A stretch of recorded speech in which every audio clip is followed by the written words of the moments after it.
Hello साथीहरू नमस्ते। आज शनिबारको दिन म उठ्नुभन्दा अगाडि नै मेरो बुढाले के टिपेर लिएर आइदिनु भएको रहेछ है। फर्सीको मुन्टा, घिरौँला, करेला चाहिँ आफूलाई मात्रै खान दुईटा लिएर आउनु भएको रहेछ।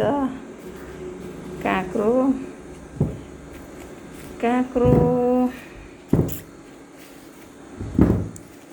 के छ हेर्ने, कति धेरै काँक्रो परेको छ।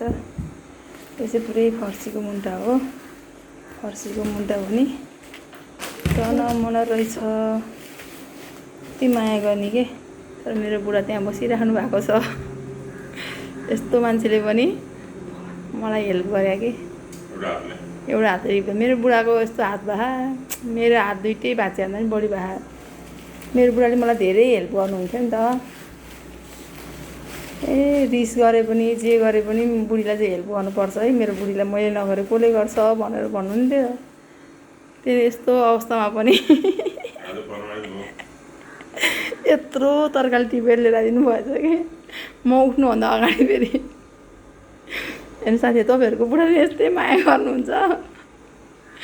मेरो बुढाले त एउटा हातले भए पनि बारीमा गएर फर्सीको मुन्टा नि डुङ्गुर टिपेर लिएर आइदिनु भएछ। काँक्रो, करेला, अरू चाहिँ टिप्न नसके हो बुढा। झाडै जान सकिनँ।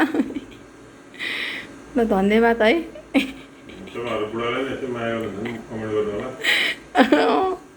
यस्तै माया गर्नुहुन्छ भने कमेन्ट गर्नु होला, लाइक गर्नु होला, सेयर गर्नु होला। धन्यवाद।